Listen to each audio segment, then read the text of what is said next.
রাজধানীর হাসপাতালে বেড়েছে হামে আক্রান্ত শিশুর সংখ্যা, যাদের বেশিরভাগই 1 বছরের কম বয়সী। মহাখালীর ডিএনসিসি হাসপাতালে ভর্তি রয়েছে এমন শত শত শিশু।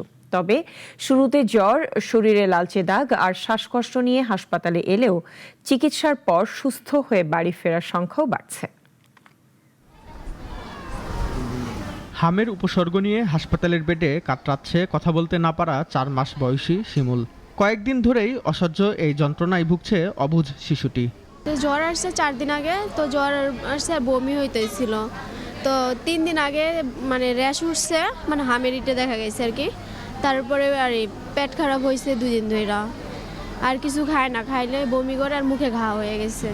মহাখালীর ডিএনসিসি হাসপাতালের প্রতিটি বেডে দেখা মিলছে একই চিত্র। হাসপাতালের বেডে শুয়ে আছে এমন শত শত শিশু, তবে তাদের অধিকাংশের বয়সী 1 থেকে 1.5 বছরের মধ্যেই। বাচ্চা 10 দিন ধরে অসুস্থ, ডাক্তার বলছে হাম হয়েছে। আমাদের বাচ্চা অসুস্থ হচ্ছে আজকে 15 দিন হয়ে গেছে। আগে তো বাচ্চা কাশ তো খাইতো না, একদম নিঃশক্তি হয়ে গেছিল, এখন একটু খাওয়া দাওয়া করতেছে। তবে চিকিৎসা শুরু হওয়ার পর ধীরে ধীরে অনেক শিশুর অবস্থার উন্নতি হচ্ছে বলেও জানান অভিভাবকরা।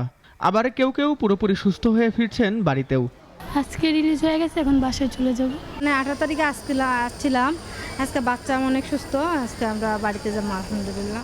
হামের প্রাদুর্ভাব মোকাবেলায় সঠিক সময়ে যথাযথ চিকিৎসার দরকার। উপসর্গ দেখা দিলে শুরুতেই হাসপাতালে নেওয়ার পরামর্শ দিচ্ছেন চিকিৎসকরা।